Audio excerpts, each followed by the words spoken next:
It's hard to be grateful when you're looking into the jaws of mind-bending pain. A heart attack sidelines your brother, or AIDS affects your son. You change the diapers of your 12-year-old who is developmentally disabled.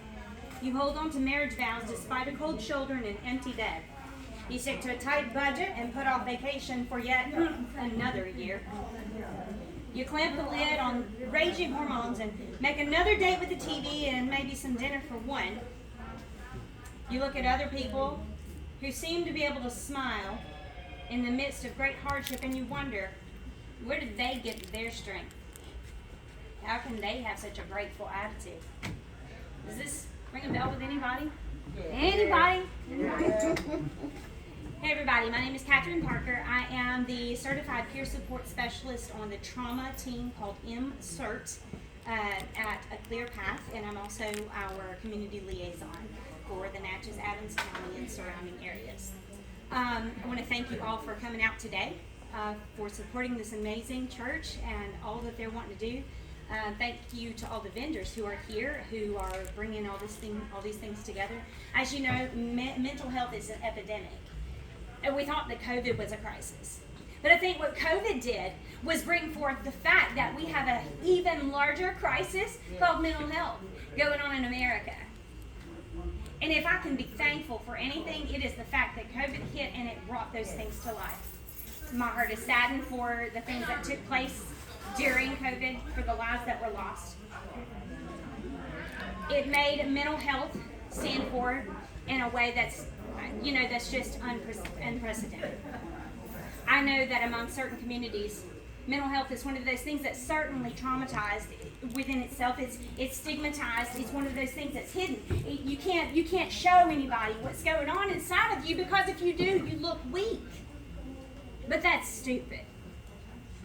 Trauma is trauma, and stigma is stupid. Can we say that together? Trauma is trauma, and stigma is stupid. We're going to do it again. Trauma is trauma, and stigma is stupid. What's stigma? Anybody know? Anybody know? Labeling. Good way of putting it. What else? What else? Basically, it's an idea that's formed in someone's head that puts somebody else out because of something that's different or something that's wrong with them. There's something wrong with you. There's something wrong with you and you and you because of your skin color, because you don't have an arm, because you don't have a leg, because you're blind, because you have a mental illness. There is something wrong with you. But how intelligent of a people says something like that?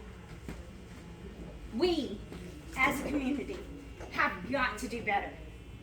We can do better, and we're proving that we're doing better by doing things like this. It doesn't matter if there's 10, 2, or 25, or 2,500. The fact that there are people that are coming alive with the world of mental health is hope in and of itself. It's showing us that we do recover. We do have help, and we do have hope. It's a possibility. It can happen. But the way that it's got to happen is that we stop stigmatizing mental health. We stop pointing fingers at people.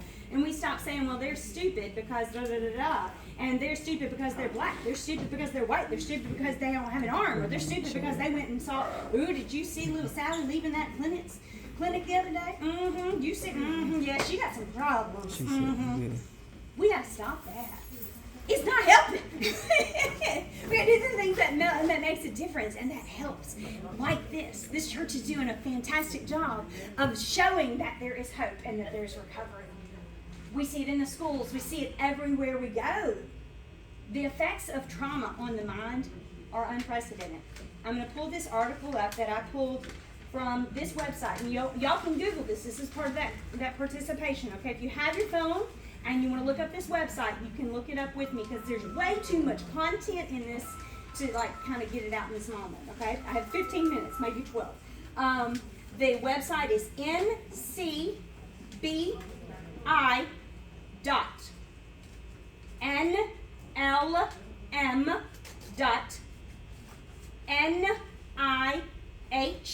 dot gov V. So it's a .gov website. So what you don't know about me is that I'm also a journalist and a public relations practitioner by degree.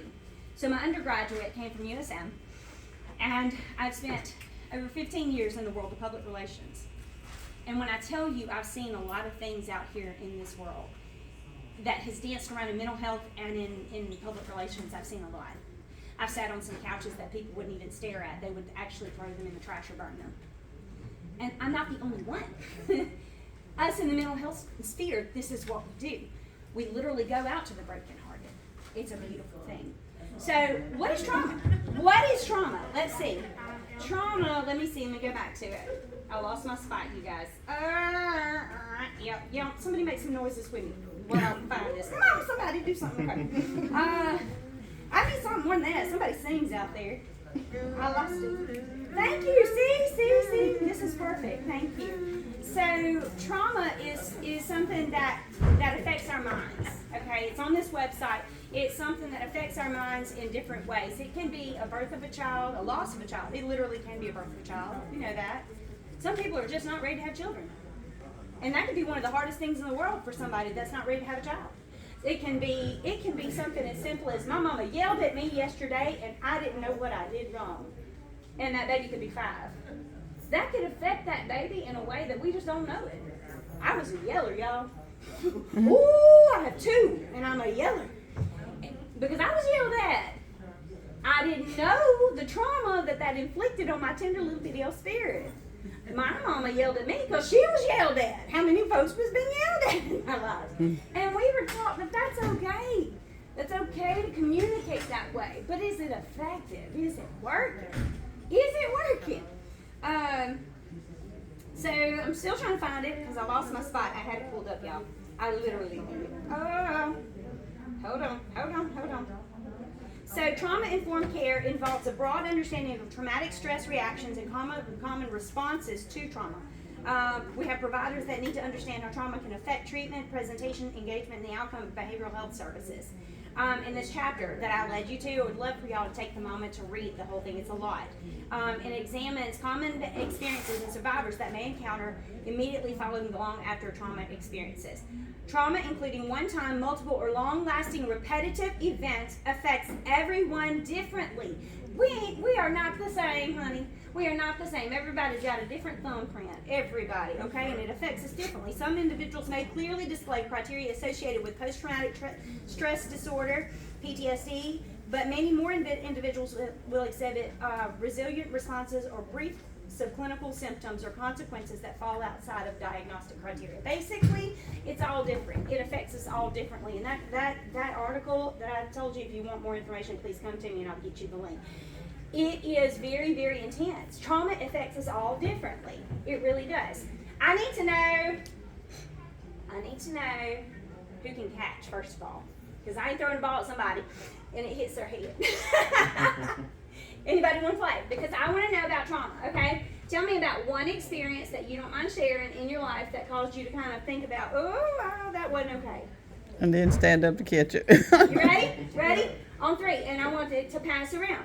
Because what we're going to do is we're going to find hope and recovery for this afterwards, okay? We're going to talk about a little bit of trauma, but a whole lot of hope. You ready? On 3. Give me one experience. Ready? One experience. Tell me about something brief that happened. Something short. I said something I ain't supposed to say. Say it again. Said something I ain't supposed to say about Said something you weren't supposed to. Okay. Give me a response to that. A typical response. Somebody willing to respond to her saying that something that she wasn't supposed to say to somebody. Somebody. Negative? It don't matter. Pass it. Pass it. You can't. No right or wrong, and then we'll come up with a proper.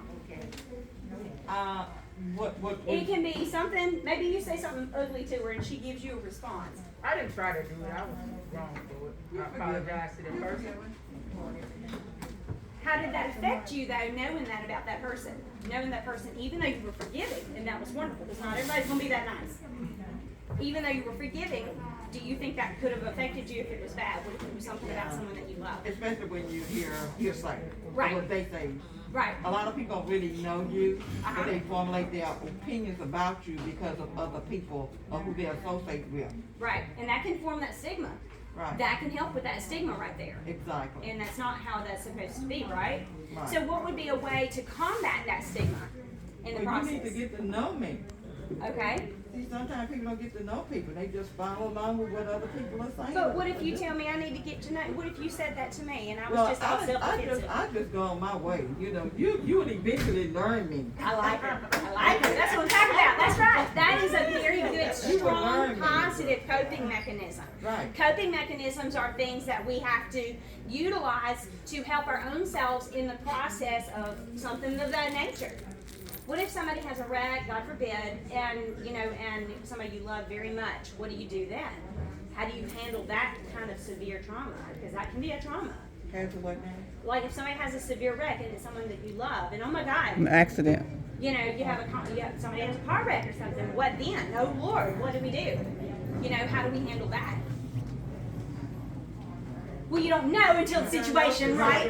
But preventative situations, preventative measures. I want to talk about some deep breathing, okay? So I want to do some deep breathing with everybody. Are y'all ready? I'm going to come down here and we're going to do some deep breathing. If we face a traumatic experience, and I want everybody to come up if you can, this is a very important step and strategy. You can be in Walmart. Like whenever we had this situation with masks, and y'all are wearing, thank you so much. Some of us are still wearing them because why? We're cognizant. I'm obviously not being very cognizant right now. Sorry. So whenever we experience certain situations that are traumatic to us, sometimes we don't know what to do with anxiety. How do you recognize the signs of anxiety? What are the signs and symptoms of anxiety? Anybody know? Anybody have ideas? Sometimes you be tired. Yeah, you can be tired. What else? Overeating, Sleeping. sleeping a lot. I'll say sleeping. Sleeping. Can you Okay. tell how anxious I am? Are you anxious? We will help you. We will help you. All right. Anybody else? You have Social. Well, that can be a personality thing, or it can be like a result of trauma. It can be a result of anxiety. Yeah. All right. Anything else? blood pressure issues, Blood pressure. Yeah. They health issues, all those things. Right. Right. All those things. How many of us are mamas in here and daddies? How many times do we want to knock them kids upside the head? And the older they get, y'all, the more mouthy they get in the name of Jesus. All right, so what do we do in those situations when we're facing those things? We want those kids to just shut up and go on, shut up and go on. But what do we need to do? Those are things we want, but what are the things we need to do? Well, how do Calm down, take time and talk Take with the time them. and take a deep breath. Well, how do we do that in the middle of them acting crazy and trying to set You persons on talk fire? about Seriously. it. You talk to them about what is the problem. Right, and, right. You know, have All a right. discussion. Well, we have to pray first. Yes. That's right, right. Well, that's a fantastic strategy. Okay, another one to go along with the praying. This is something I did the other day at a conference with a mama that had about 4 little babies running around. They was running everywhere, right? And I said, all right, we all gonna woosah. And she said, we what? I said, we all gonna woosah. And she said, what's woosah? And I said, we go woosah. A friend of mine who I worked with in a mental health agency a few years ago, she said, Catherine, we gotta woosah. Because it was a stressful environment. It was a stressful situation. And sometimes we feel other people's trauma. We feel other people's things. They're things. We all feel their things, okay? We're spirits. And because we're spirits, we feel folks' things, okay? We got to not deny that, okay? Avoidance ain't always our best friend. All right, so in the process of feeling everybody's things, we're going to do 2 things. We're going to woosah, and then we're going to deep breathe, okay? All right, so woosah. A woosah is basically a combo of both, okay? So I'm going to demonstrate. So on your inhale, your woo, and then your exhale is your saw. All right, so that's the first part. You ready? On 3.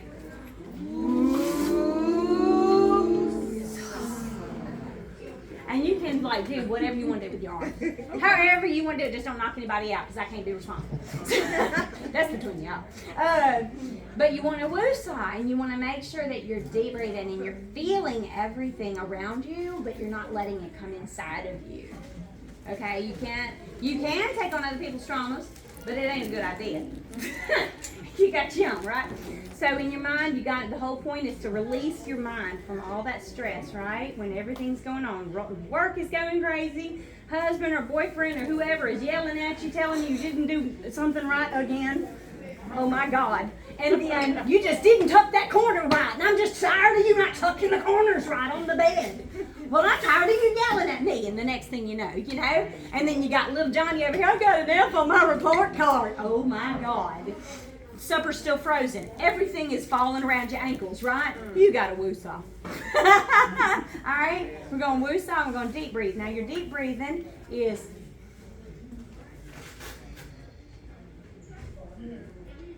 And y'all can sit for your deep breathing. I suggest sitting. I highly suggest, you want to take all the stress off your limbs, off your body, off of all your extremities when you go to deep breathe. You don't want any extra anything on you. And if you're in Walmart, find a chair, a bench, a bathroom. Okay, go sit on the floor. Well, maybe not in Walmart. That's a thought. But you want to find a way to pull your brain out. When you deep breathe, what you are doing is you're doing a hard reset on your mind. Off and on, and you turn your phone off and on, you're doing a hard reset.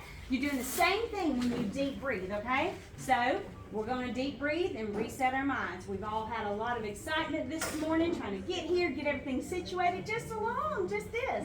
It can be stressful. So we don't want it to be stressful. So what we want to do is we want to deep breathe, all right? So I'm going to stick my feet on out here because this is what I find comfortable, right? So I'm going to find the things that make me comfortable, not the things that make my neighbor comfortable, my friends comfortable, my family, everybody. I ain't worried about everybody else. This is me and my mental health that I'm trying to take care of, okay? You ready? We're going to deep breathe. You ready?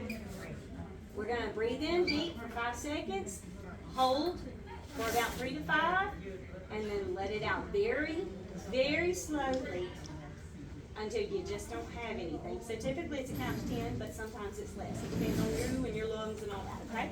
You ready? On 3. 1, 2, 3.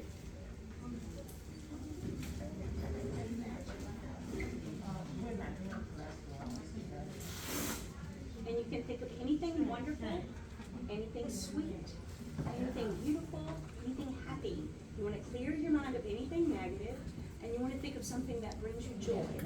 It doesn't matter if it's ice cream. That one's always my go-to. See, I don't care if it's ice cream, y'all. Ice cream is my go-to. And then I like really pretty skies, and I love water. So those are typically my go-tos. Other people find other things. So find something that you enjoy that's peaceful, okay?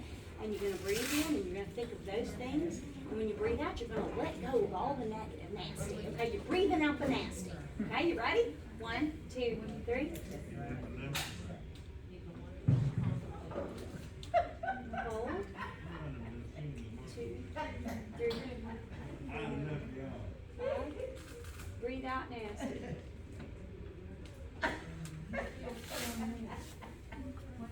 We'll do it a few more times, and then y'all can do this as much as you want to.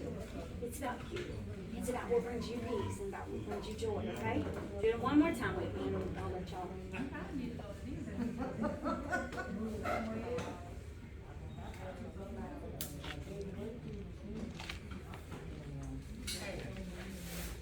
Okay. That's a deep breathing exercise that is therapeutically approved.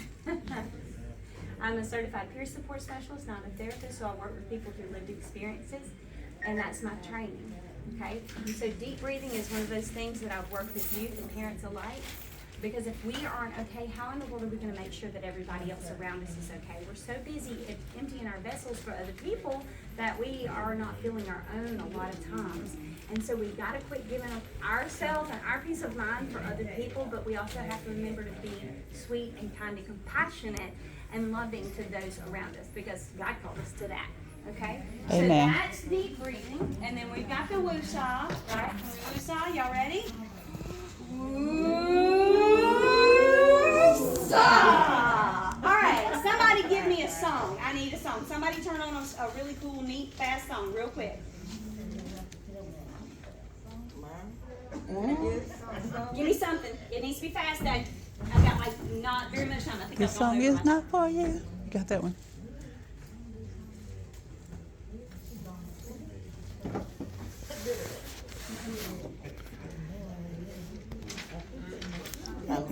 You got something? You got it? Come up here with it. Yes. You got it? Come up here with me. All right, y'all. Everybody stand up. Come on.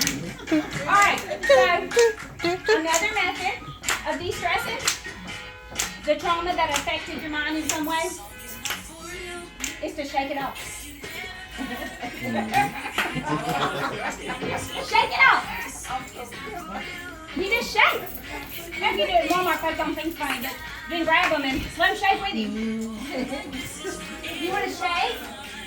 Come on. You work in the council center. Don't let me call you out. All right. Shake it out. Do whatever you can do. Tell Wilma to do those hands like she did at the table the other day. Move your body. Miss Willow. Get it. Here we go.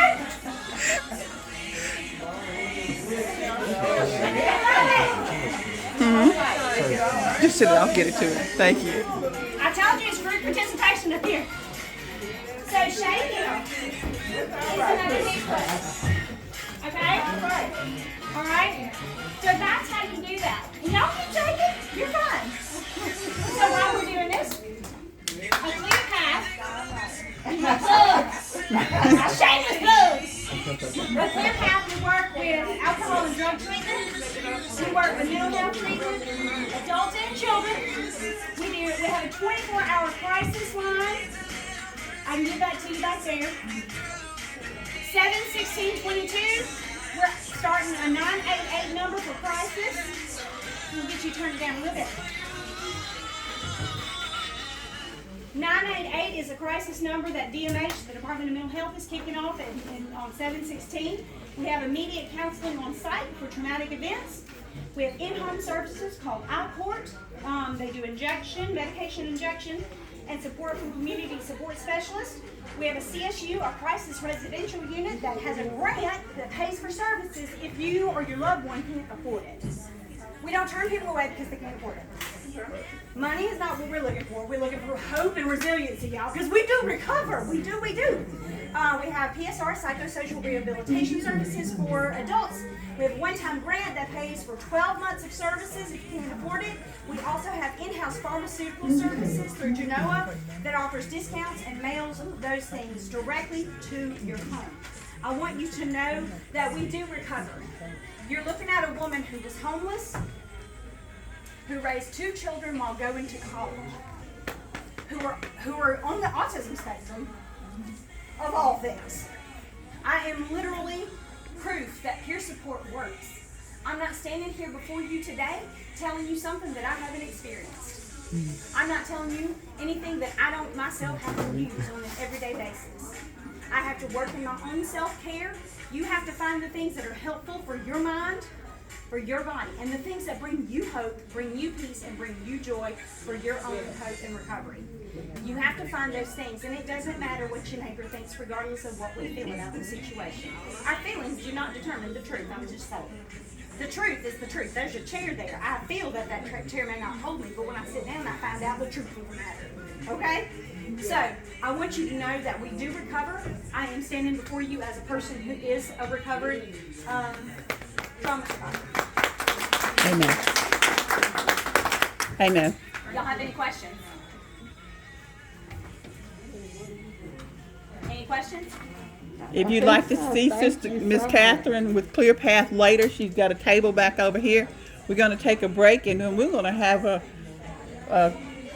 family connection come up. But please